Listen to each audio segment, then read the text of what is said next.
इस क्वेश्चन में एक छोटा सा कंसेप्ट है, एक बार अगर आपको वो क्लिक हो गया देन उसके बाद तो इसको इम्प्लीमेंट करना भी काफ़ी सिंपल है।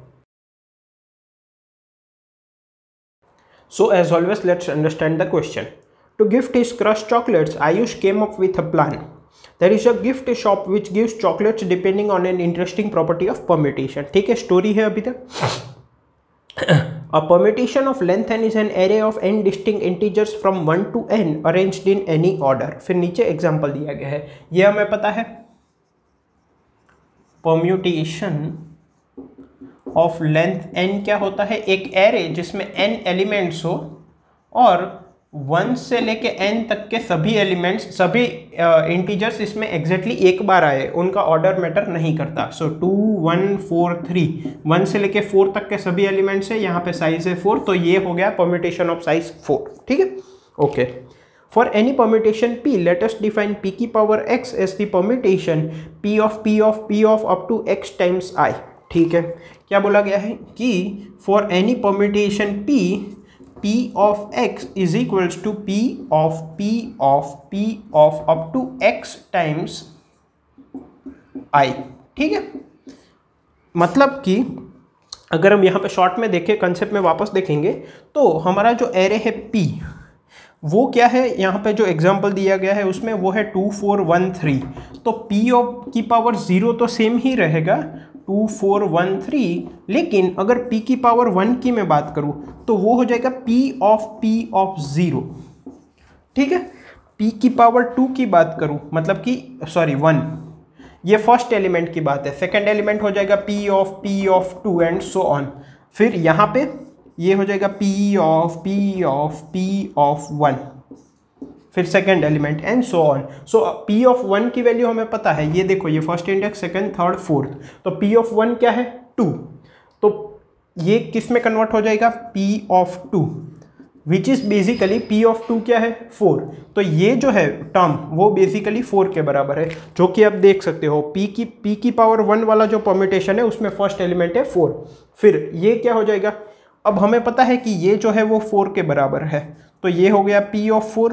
p ऑफ 4 क्या है ओरिजिनल एरे में 3, मतलब कि 3। आप देख सकते हो p की पावर 2 में फर्स्ट एलिमेंट है 3 एंड सो ऑन, आप बाकी एलिमेंट्स भी निकाल सकते हो। ठीक है, now for any element i from 1 to n chocolates of i is the minimum value of x at which p की power x will be equal to i।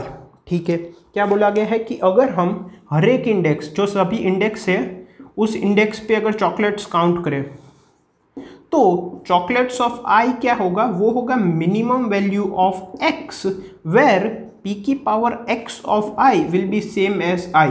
अब यहाँ पे आप देख रहे हो फर्स्ट इंडेक्स है, उसमें इनिशियली वैल्यू थी 2, फिर वैल्यू हुई 4, जब p की पावर 1 लेंगे तो वैल्यू है 4, फिर p की पावर 2 में वैल्यू है 3, तो वैल्यूज चेंज कर रही है जैसे जैसे हम p की पावर x ले रहे हैं।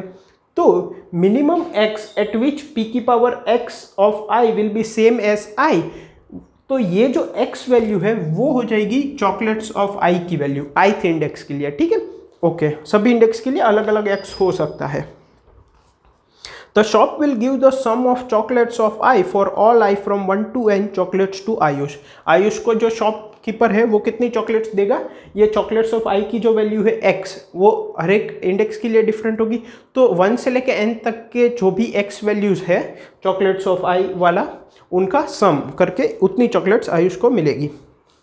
Summation of chocolates of i from i equal to 1 to n।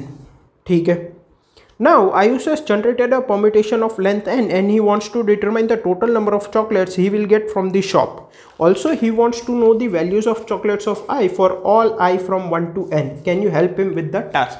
अब आयुष के पास एक परम्यूटेशन है ऑफ साइज n। अब डिपेंडिंग अपॉन द परम्यूटेशन ये चॉकलेट्स ऑफ i भी वेरी कर सकती है हर एक इंडेक्स के लिए, and so the summation can also very. तो आयुष के पास एक परम्यूटेशन है, तो हमें पूछा गया कि डिपेंडिंग अपॉन दैट उसको कितनी टोटल नंबर ऑफ चॉकलेट्स मिलेगी, और हमें हर एक इंडेक्स के लिए भी ये चॉकलेट्स ऑफ i वैल्यू बतानी है। ठीक है, इनपुट किस तरह से है, इनपुट है सबसे पहले है नंबर ऑफ टेस्ट केसेस, फिर सभी टेस्ट केस में है n, that is the size of permutation, और फिर नेक्स्ट लाइन में है एक एरे p जो कि परम्यूटेशन ऑफ साइज n है।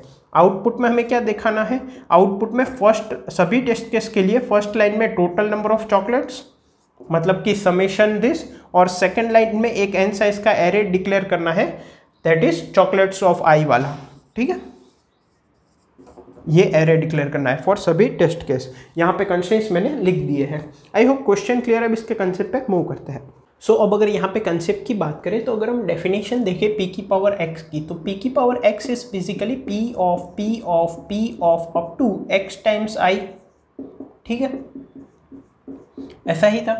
तो अब यहाँ पे अगर हम एक एग्जांपल ले, मान लो इनिशियल परम्यूटेशन है जिसको मैं p ऑफ 0 से रिप्रेजेंट कर रहा हूँ। ठीक है, मान लो 6 एलिमेंट्स है, यहाँ पे मान लो 6, यहाँ पे है 1, यहाँ पे है 3, और let's say this is 5 and this is 3, this is 4 and this is 2 for example ये है। तो अब p की पावर 1 का क्या डेफिनेशन है, p की पावर 1 इज बेसिकली ये फर्स्ट इंडेक्स, ये सेकंड, ये थर्ड, ये फोर्थ, ये फिफ्थ और ये सिक्स्थ। तो जो फर्स्ट एलिमेंट है वो होगा p ऑफ 1। ठीक है, सेकंड होगा वो होगा p of 2 and so on सभी इंडेक्स के लिए।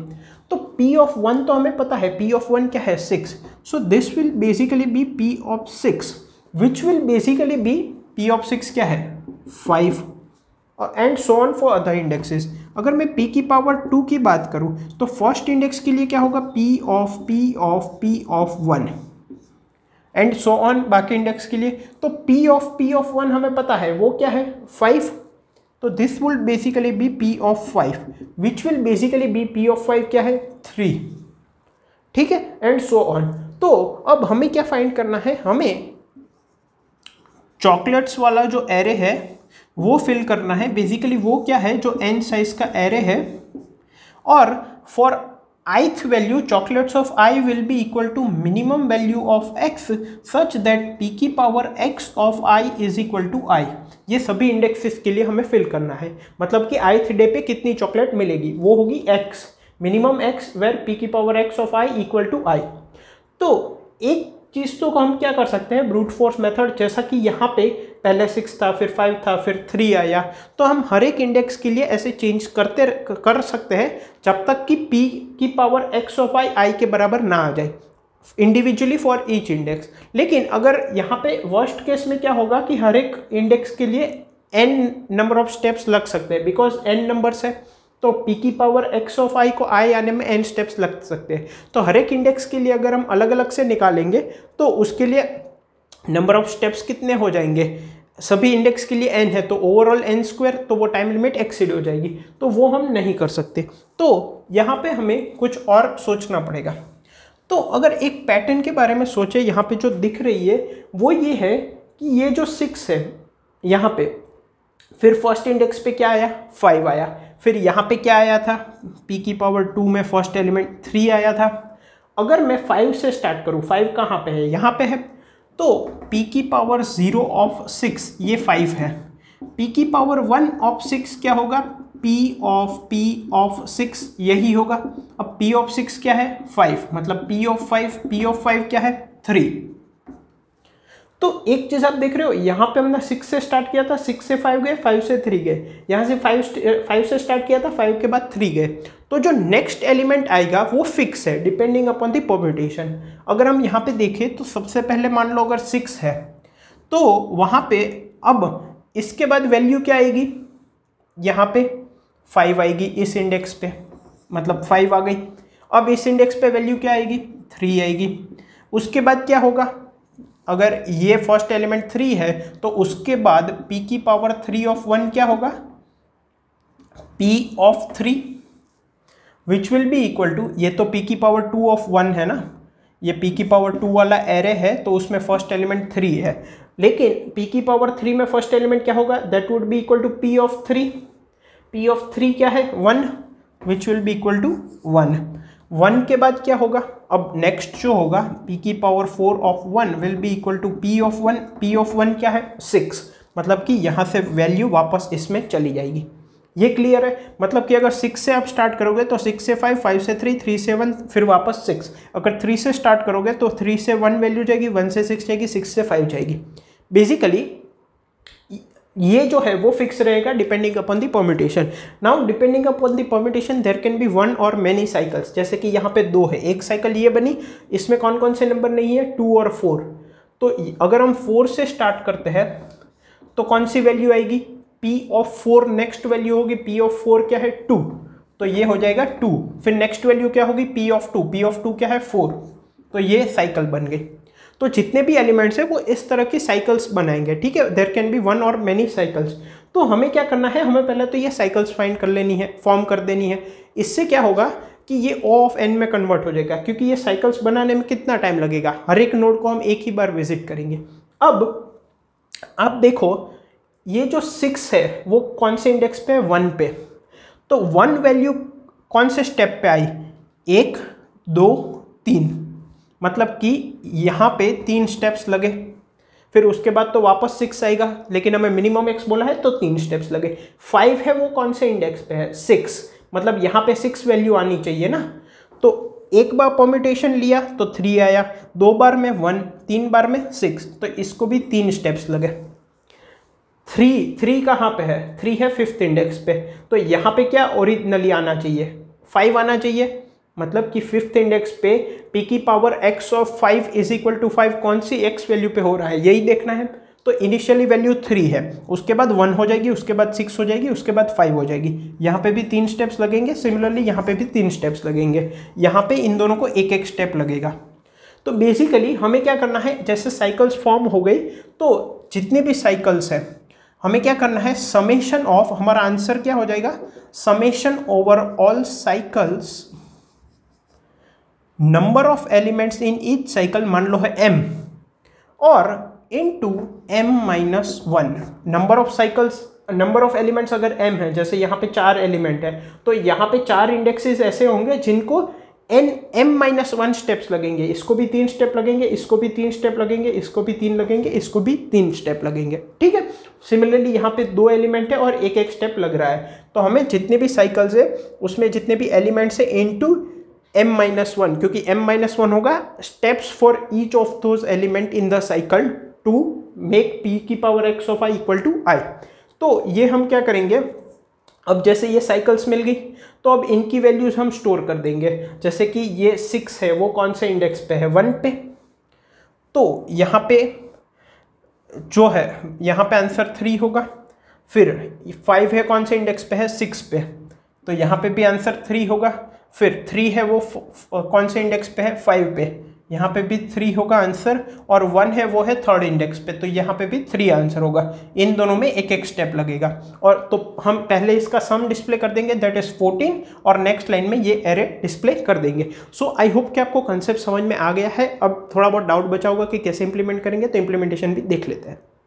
सो अब अगर इंप्लीमेंटेशन की बात करें तो सबसे पहले तो हमें एक बुलियन एरे लेना पड़ेगा विजिटेड, जो कि मार्क करेगा कि ith एलिमेंट विजिट हुआ है कि नहीं। हमें अब साइकिल्स फाइंड करनी है और उसमें कितने नंबर ऑफ एलिमेंट्स है ये फाइंड करना है, ठीक है। तो मान लो नंबर ऑफ एलिमेंट्स को या उसको मैं स्टेप्स लेके लेता हूँ, ठीक है, क्योंकि ये फर्स्ट स्टेप, ये सेकंड स्टेप, ये थर्ड स्टेप, सो मैं इसको स्टेप्स के फॉर्म में लिखता हूँ। तो अब हमें हर एक साइकिल के लिए आंसर निकालना है, तो हम क्या कर सकते हैं, for i equals to 1 to n if visited of i equals to false, अगर ith एलिमेंट विजिट होना बाकी है तो अब क्या करेंगे, हम j को मैं i के बराबर ले लेता हूँ, ठीक है। क्यों, क्योंकि i तो मुझे इस फॉर लूप में चाहिए, तो अंदर वेरी करने के लिए। अब अभी तक i विजिट नहीं हुआ है, इसका मतलब अभी तक जितनी भी साइकिल्स फॉर्म हुई होगी उसका वो, उसमें से किसी का वो पार्ट नहीं है। तो while v of j equals to false, यहां पे हम क्या करेंगे, सबसे पहले तो v ऑफ j की वैल्यू को ट्रू कर देंगे, नंबर ऑफ स्टेप्स को प्लस कर देंगे, ठीक है। और मान लो एक स्टैक लेते हैं हम, स्टैक, ठीक है, तो स्टैक में j को पुश कर देंगे। तो स्टैक मान लो s है, तो s डॉट पुश, इसमें क्या कर देंगे, j वैल्यू को पुश कर देंगे। अब जैसे कि यहाँ पे हमने स्टैक में j को पुश कर दिया, स्टेप्स बढ़ा दिए। अब क्या करना पड़ेगा, j equals to a of j, हमारा जो एरे है ये एरे a है, या तो फिर P आप मान सकते हो परम्यूटेशन। तो जैसे कि 2 1 4 3 5 है, ठीक है। तो अगर मैं यहाँ पे हूँ, यहाँ पे, तो ये क्या हो जाएगा, ये 4 है, ठीक है। तो इसके बाद मुझे कौन से इंडेक्स पे जाना होगा, यहाँ पे जाना होगा, ठीक है। तो इनिशियल वैल्यू मान लो J की 3 है, तो उसके बाद J की वैल्यू क्या हो जाएगी 4, बिकॉज यहाँ पे वैल्यू 4 है। तो J equals to A of J will give me 4, ठीक है। तो ऐसा हम कब तक करेंगे, जब तक V ऑफ J फॉल्स आ रहा है। V ऑफ J ट्रू कब आएगा, मान लो हमने यहाँ से स्टार्ट की थी, फिर ये नया एलिमेंट, फिर ये नया एलिमेंट, फिर ये नया एलिमेंट। अब इसके बाद J equal to A of J करने पे अगर ये वैल्यू मिल रही है तो वो तो हमने ट्रू मार्क कर दी होगी, तो वो वाइल लूप से बाहर आ जाएगा। तो हम यहाँ पे जब बाहर निकलेंगे तो हमारे पास स्टैक में सारे एलिमेंट्स होंगे, ठीक है, जो कि इस साइकिल का पार्ट है। साइकिल में कितने नंबर ऑफ एलिमेंट्स है, स्टेप्स नंबर के। तो यहाँ पे हम क्या कर सकते हैं कि while stack is not empty, मतलब stack dot empty equals to false है, तब तक चॉकलेट्स वाला जो एरे है, chocolates of stack dot top equals to कितनी लगेगी चॉकलेट्स, स्टेप्स -1, क्योंकि स्टेप्स तो नंबर ऑफ एलिमेंट्स है, ठीक है। तो ये इसमें हमने फिल कर दिया, और क्या कर देंगे, एस को पॉप आउट कर देंगे, ठीक है, ओके। तो ये यहाँ पे आ जाएगा। सिमिलरली अब वापस हम जाएंगे तो जो भी आई विजिटेड होंगे वो इस इफ के अंदर जाएंगे ही नहीं, जो भी आई विजिटेड नहीं है अभी तक वो जाएंगे, फिर इनसे वापस नई साइकिल्स मिलेगी, ये नंबर ऑफ स्टेप्स मिलेंगे एंड सो ऑन। फिर जब हम बाहर आएंगे तो हम क्या करेंगे, टोटल एक वेरिएबल लेंगे जिसको 0 करेंगे, और टोटल में हम पूरे चॉकलेट्स ऑफ आई का समेशन ले लेंगे, ठीक है। तो पहले टोटल डिस्प्ले कर देंगे और उसके बाद ये चॉकलेट वाला जो एरे है उसको, ठीक है। आई होप क्लियर हो गया। इसकी टाइम कॉम्प्लेक्सिटी क्या होगी, देखो हर एक एलिमेंट एक ही बार विजिट होगा जब तक वो फॉल्स है। इनिशियली हम यहाँ पे सभी एलिमेंट्स को फॉल्स मार्क करेंगे, ठीक है। तो एक ही बार एक एलिमेंट विजिट होगा। तो बेसिकली ये जो है वो टोटल n साइज का ही लूप लगेगा, ठीक है, n या 2n आप मान सकते हो, बिकॉज एक ये फॉर लूप और यहाँ पे भी n एलिमेंट्स रिपीट हो, ये वाइल लूप के अंदर भी n एलिमेंट्स जाएंगे, हर एक एलिमेंट एक बार। तो हमारी टाइम कॉम्प्लेक्सिटी जो वो होगी big O of n, where n is the summation of n over all the test cases, और वो हमें दिया गया है कि 2 × 10⁵ से कम है। ये गिवन टाइम लिमिट में इजीली हो जाएगा। आई होप आपको क्वेश्चन, कंसेप्ट और इम्प्लीमेंटेशन तीनों क्लियर है। इसका सोल्यूशन कोड मैंने कमेंट्स में प्रोवाइड किया है। Thank you.